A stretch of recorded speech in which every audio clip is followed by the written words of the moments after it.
Buenos días. En la conferencia matutina del día de hoy, 5 de abril, el presidente de la República abordó varios temas, pero resalta el hecho de que algunos medios de comunicación, chayoteros, resaltan, por ejemplo, que a una persona no se le puso la vacuna, aunque el presidente ya dijo ya fue removida esa enfermera, pero no resaltan que millones de mexicanos han sido vacunados precisamente contra esta enfermedad para acabar con esta pandemia. O sea, no resaltan que en este mes de abril, como lo dijo el presidente, van a estar vacunados casi 10 millones de adultos mayores. Entonces, hay que ver nada más el contraste. Si en 10 millones de mexicanos, adultos mayores fundamentalmente, se aplica bien la vacuna, y muchas gentes en todos lados salen contentas, felices, porque esto ha creado una gran expectativa.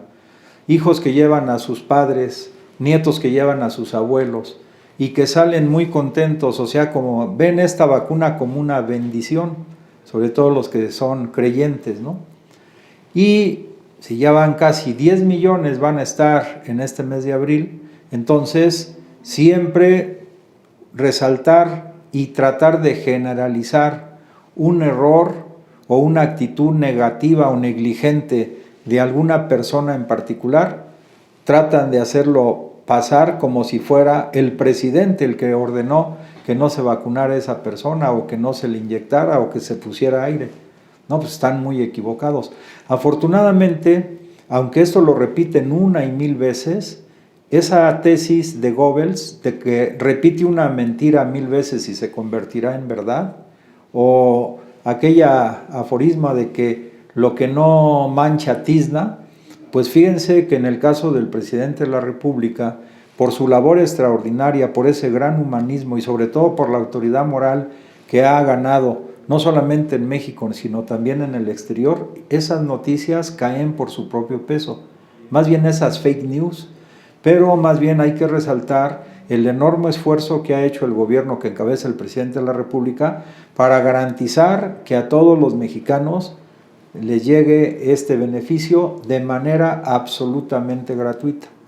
Hoy el presidente también dijo que es muy importante ya dar el paso para empezar a vacunar a los maestros de escuelas públicas y de escuelas privadas, porque no se puede mantener a los niños y a los jóvenes en un aislamiento tan grande durante tanto tiempo.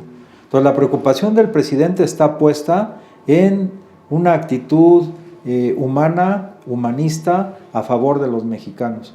Yo, como siempre lo hacemos el exhorto de que pues ya hay que, digamos, mandar al basurero de la historia a todos estos periodistas chayoteros o televisoras chayoteras o estaciones de radio chayoteras, etcétera, porque que se sepa de una vez, no van a poder engañar a millones y millones de mexicanos.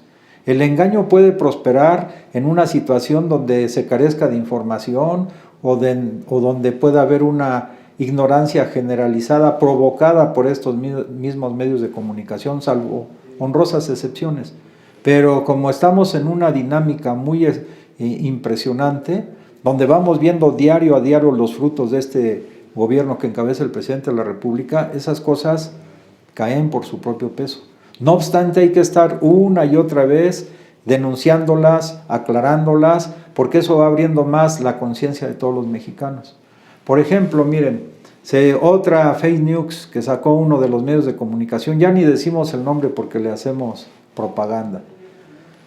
Se plantea que la deuda del gobierno mexicano en el periodo del presidente de la República aumentó en 22.332 millones de dólares.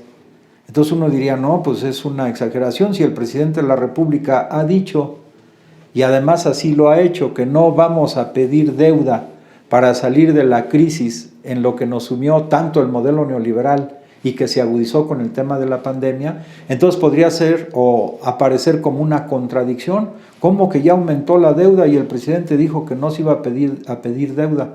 Bueno, la clave está en que la deuda que heredó el presidente de la República es una deuda multimillonaria que además va generando intereses y claramente que sí puede aumentar la deuda, no porque se haya contratado nueva deuda, que es lo que el presidente no ha hecho, sino por la dinámica misma, la inercia que ya viene desde los gobiernos anteriores. Por ejemplo, cuando Vicente Fox salió de la presidencia de la República, la deuda del país era de 1.700.000 millones de pesos. 6 años después, cuando sale Calderón, son 5 billones de pesos. O sea, casi se cuadruplicó la deuda. Y no es porque se haya pedido tanto dinero. Una parte sí, porque contrató deuda nueva. Y otra es por lo que van generando los intereses de la deuda ya contraída desde Fox. Y si con Calderón él salió y la deuda llegaba a 5 billones en números cerrados, cuando entra Peña Nieto, la deuda ya son 10 billones. Es decir, se duplicó, pero por un lado porque sí contrató deuda nueva, pero por otro porque ya venía una deuda, ya venía una inercia y también eso genera intereses.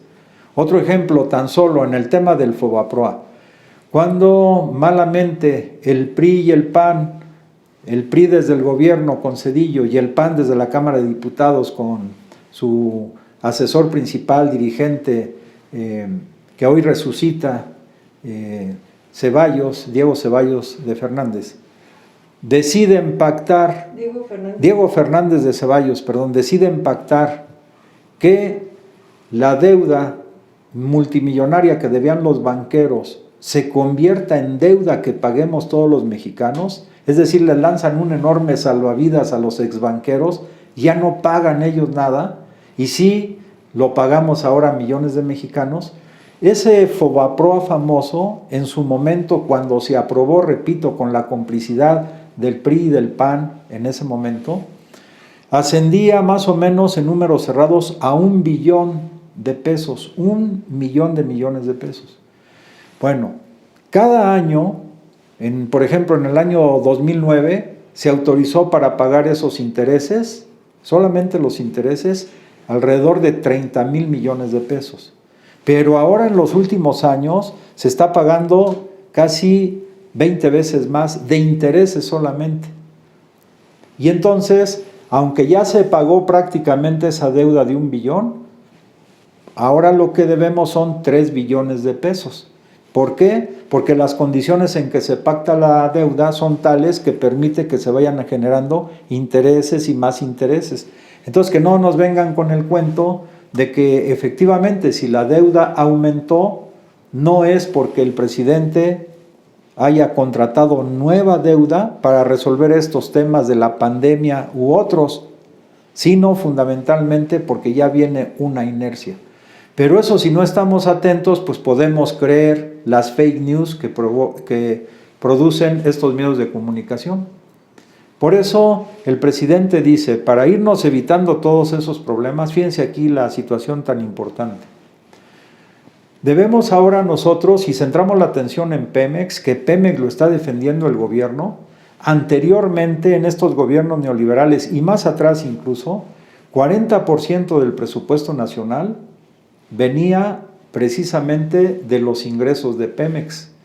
O sea, el presidente dijo, se construyeron muchas carreteras, muchas escuelas, hospitales, precisamente con los recursos que generaba Pemex, porque 40% del presupuesto del país venía de los ingresos de Pemex.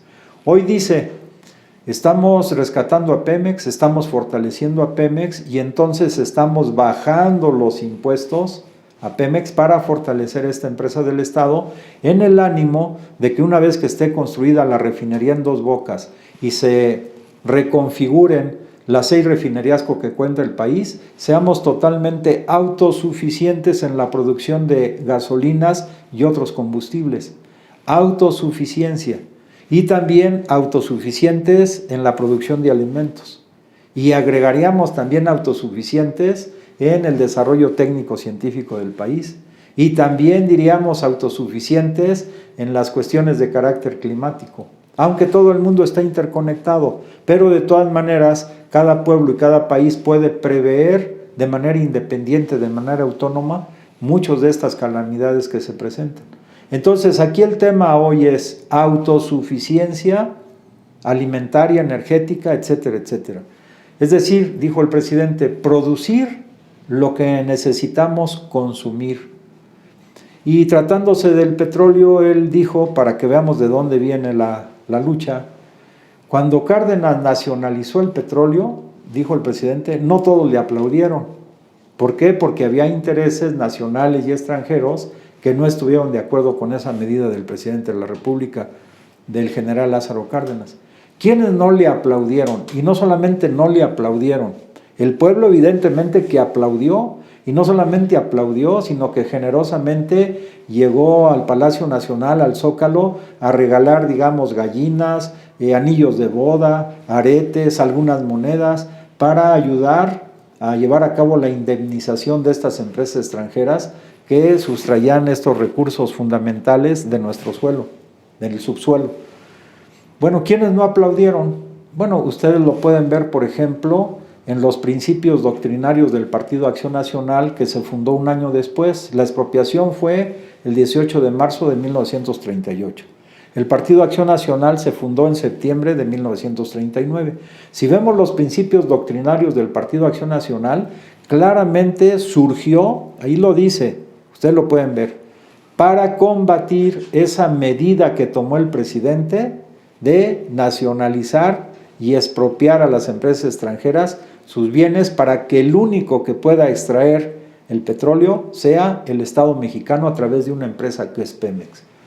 Entonces ellos no aplaudieron y hoy el Partido Acción Nacional sigue sin aplaudir y nunca va a aplaudir esta medida patriótica del general Lázaro Cárdenas y mucho menos la iniciativa de ley preferente que envió el presidente de la República en torno a la energía eléctrica. Al contrario, ellos aplaudieron, como hemos visto, la reforma energética que va en detrimento de los recursos naturales de nuestro país, en detrimento de la economía de millones de mexicanos. Eso sí aplauden, porque ellos están conectados con las mafias que se han apropiado durante mucho tiempo de los recursos naturales del país. Y hoy se refleja nuevamente. Esos son, entre otros, los que están financiando a los grupos opositores a la prensa chayotera para que estén atacando las medidas nacionalistas, patrióticas que encabeza el presidente de la República. En ese tenor, hay varias formas de resolver el conflicto que hoy tenemos en México entre la oposición y un gobierno patriótico, democrático, progresista, que ama profundamente al pueblo y que encabeza López Obrador. López Obrador dijo en la mañana también, espero que estos grupos opositores, lógicamente de la derecha conservadora, no estén pensando en un golpe de Estado. Yo creo que él se anticipa las cosas, es un consejo que da, aunque todos nosotros sabemos que efectivamente dentro de estos grupos de derecha reaccionarios y conservadores, pues siempre está la tentación autoritaria, incluso de llevar a cabo un golpe de Estado. Pero el presidente dijo, esperemos que no estén pensando en eso, porque en estos momentos difíciles surgen siempre tentaciones autoritarias. Y eso ligado también al tema de la pandemia. O sea que muchos quisieran que de manera autoritaria mantener a la gente en sus casas. Por eso el presidente dijo, vamos a procurar ya también vacunar, sobre todo, repito, a los docentes para que nuevamente los niños puedan acudir a su entorno escolar. Pero el presidente dijo más, dice, lo dije en el G20, en México no vamos a limitar las libertades. O sea, en México nunca hubo toque de queda, en México nunca hubo restricciones de circulación, más bien el presidente siempre apeló y ha apelado a la responsabilidad de cada uno de los mexicanos. Él confía mucho en nuestro pueblo, o sea, la confianza es ilimitada en el pueblo de México. Entonces, dice, lo dije en el G20, no vamos a limitar las libertades en México como lo hicieron en otros países, porque en estos tiempos surgen afanes autoritarios y en México no va a ser. Aquí agrego lo que ha dicho el presidente también. Él dice, nunca voy a dar la orden al ejército para que reprima al pueblo. Es decir, máximas libertades. A veces, como lo ha dicho en otros momentos, es preferible que algunos se excedan en las libertades y a veces hasta exista libertinaje a limitar las libertades de los mexicanos. En el periodo neoliberal, todas las universidades se llenaron de propaganda digamos, para mantener y sostener este modelo neoliberal, profundamente excluyente. Dijo el presidente, muchos olvidaron sus raíces, de dónde venimos. Nosotros no queremos eso. Al contrario, queremos afianzar nuestras raíces. Muchos olvidaron su origen, muchos de origen humilde, en el periodo neoliberal pues se hicieron engreídos y cambiaron radicalmente. Muchos olvidaron sus ideas de transformar, de cambiar las cosas, pero decían, lo de Morelos, de moderar la opulencia y la indigencia, eso lo vivimos también algunos cuando el presidente, hoy presidente, hablaba de eso. Decían, eso ya pasó de moda, esos son liberales trasnochados. No, hubo una cuestión de una lucha ideológica muy profunda para tratar, repito, de inocular en el cerebro y en los corazones de todos los mexicanos y de todo el planeta sentimientos de odio, sentimientos de traición, sentimientos de autoritarismo, sentimientos de clasismo, sentimientos de individualismo, sentimientos de racismo, de discriminación profunda. Pero dice, ni modo que si estamos haciendo una gran transformación, pues uno procede, esta gran transformación no puede hacerse de otra forma que no llevando a cabo un profundo cambio, y eso implica una profunda revolución de las conciencias, y es la lucha en la que estamos en este momento inmersos todos. Por un lado, también él lo dijo, están el llamado círculo rojo, los intelectuales, que además han, digamos, jalado a otros intelectuales que en el pasado eran de izquierda o incluso marxistas.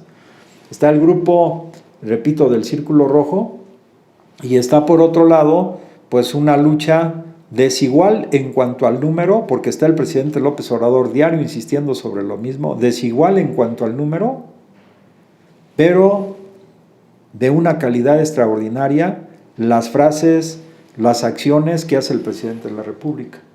Por eso es que siempre él se refiere a grandes pensadores de México, de otros países, porque finalmente pues, somos el género humano. Lo que es bueno en algunos lados, si se toma de acuerdo a las condiciones de cada país, también puede ser bueno y puede ayudar al cambio. Ante toda esta fraseología neoliberal, el presidente recordó y dijo un pensamiento de José Martí. Dice, no solo se trata del bienestar material, que fue en lo que puso el acento el periodo neoliberal, sino también se trata del bienestar del alma. Y de eso se olvidaron. Podríamos decir literalmente que los neoliberales quisieron matar el alma de millones de seres humanos en todo el planeta, pero no pudieron. O sea, ahora hay millones de seres humanos, millones de mexicanos que tenemos una alma nueva, reluciente, que aspiramos a un futuro mejor, superior, de bienestar y de felicidad para todos los mexicanos y para todas las familias de México. Tenemos derecho a eso. Y el paladín de esta lucha es el presidente de la República. Por eso en esta gran revolución de las conciencias que se está gestando, hay, como hemos dicho en otros momentos, tres grandes vertientes. Uno es la revolución ideológica. O sea, desplazar estas ideas, repito, de autoritarismo, de clientelismo, de clasismo, de racismo, etcétera, por unas ideas nuevas, que no son nuevas, sino una nueva era de mayor fraternidad, solidaridad y la lucha por la independencia de todos los pueblos del mundo. Son las nuevas ideas, las que está planteando el presidente de la República. Pero también paralelamente se da una revolución cultural, y esa revolución cultural tiene como base el sacar a flote los sentimientos más profundos, más legítimos, más honestos del pueblo de México, que desde la conquista de los españoles y luego la intervención francesa y luego la anexión de los norteamericanos y luego las presiones económicas han querido borrar o dejar en el olvido. No, pero nosotros, el pueblo de México, tiene profundas tradiciones de lucha, profundas tradiciones culturales en todos los terrenos. Y la otra también pues es la revolución técnico-científica, es decir, aplicar todos los avances técnico-científicos para bien de la humanidad, para felicidad de la humanidad, y no para la guerra, para la represión, para la muerte. Es una lucha entre la vida y la muerte.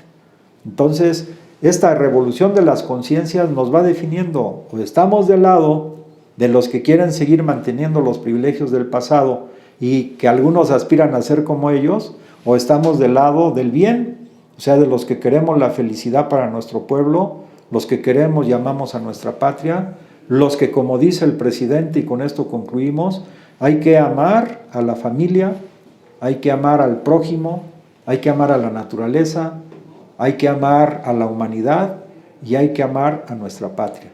Pues si estamos con estas ideas y estamos con el presidente, apoyemos firmemente ante este grupo de bandoleros que estuvieron en el poder, esa mafia que estuvo en el poder y que lo utilizó para sumir a nuestro pueblo en la miseria, en la amargura y en la desesperación, y solamente engordar los bolsillos de sus grandes empresas y de las transnacionales. Pues les enviamos un saludo fraternal a todos ustedes y la lucha sigue y apoyemos con firmeza